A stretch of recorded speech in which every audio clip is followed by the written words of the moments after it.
Luckily, my clicker still works. That's the good news. That was a great attempt at catching it, though, Riley. You tried.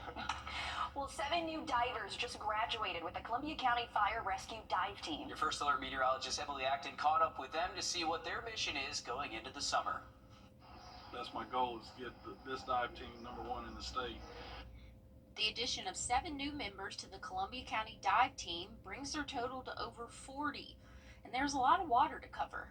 We have 15 miles of river and 78,000 acre lake, and in the county itself there's over 1,200 ponds and swimming pools, so the need of a dive team is greatly needed. With more people hitting the water over the next few months, here are the big things to look out for.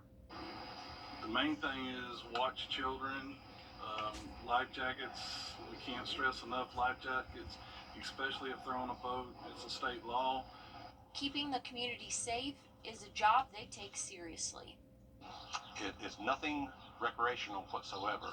It's basically recovery of victims, items that was maybe tossed. Being a diver not only takes physical strength, the mental load can be just as hard. The biggest challenge, in my opinion, we call them gremlins. It's the little gremlins inside your head that, especially if it's blacked out and you can't see anything, it's the little gremlins, that tells you something's out there that's going to get you. Yeah. In Columbia County, Emily Acton on your side. Yeah, certainly not an easy job, but we do appreciate what they do. Yeah, and it's good to have new graduates there, so congratulations to the new guys and girls who are joining the team there. Well, coming up in sports, the Southland Conference champions' names were called during the men's Division I golf selection show, where the Jags are headed, coming up next in sports. First Alert Radar, powered by Jim Hudson Automotive Group. Memorial Day saving drive by Sunday. On your sideline, sponsored by Chandler Law Firm. The NCAA Division I men's golf regional fields were announced. 81 teams, 6 regional sites. The Jags now know where to book that ticket. Over at the Golf House, the Jags becoming one of 14 to get the Tallahassee regional bid. Augusta comes in at 12, top of the list, Ole Miss, and Georgia at number 4. Jags are fresh off their 3rd straight Southland Conference title. The top 5 advance, so they're hoping that momentum carries them through.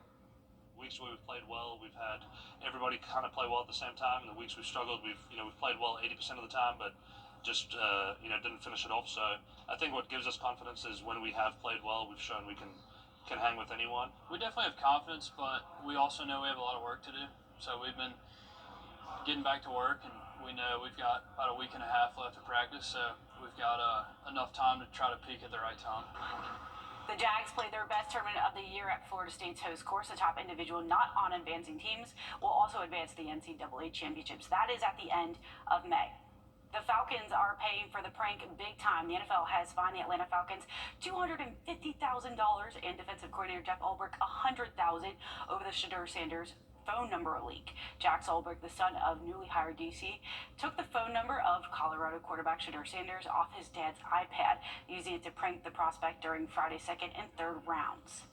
It's another part of the regret is there's so many amazing people in this building that did an amazing job in this draft process, and then to pull it off on draft weekend and do as well as they did, it's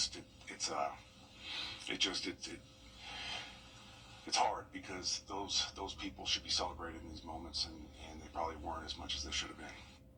The NFL said the fines were for failing to prevent the disclosure of confidential information distributed to the club in advance of the NFL draft. Ulbrich said neither he nor the Falcons would be appealing that fine. I agreed to the statute, not for me, but for the girl who will walk by one day and wonder who I was. 3, 2, 1. The city of Columbia unveiled its newest statue in honor of Gamecock women's head basketball coach Dawn Staley. 3 national championships, 7 Final Fours, 9 SEC titles. The statue was 2 years in the making. She already is one of the most prominent people in women's basketball. There you go, Will Rio, to go. And definitely a worthy trophy, or not a trophy, but a statue there for Coach Staley. Definitely well deserved for her. All the championships she's won. 3-degree guarantee brought to you by Tub Doctor. Our forecast 87, actual high 88, $50 more heading towards the Boys and Girls Clubs of Greater Augusta. Now look at your 7-day forecast just after the break. It's the lazy. All right, remember, if you want to check this out later tonight, we have 2 different passes of the Starlink satellite chains. First one's going to be at 8:45. The better one, though, is going to be at 9:07. That's what I would set my alarm clock for. It's going to be directly overhead at 9:10, so all you have to do is look straight up. Should be passing us right by. And this is actually going to be a really good one later tonight. Should be bright and high enough to where most spots should be able to see it here across the CS array.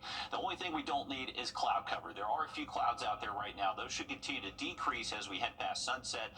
By tomorrow morning, we're waking up generally mostly sunny, but cloud cover does start to trend back into the forecast by our Thursday afternoon. Dry weather through our Thursday, but as we head into Friday, by the afternoon, we'll have a few showers and thunderstorms bubble up. You can see it's not widespread, though, so that's the thing. The chance for storms is there, but not guaranteed for everybody.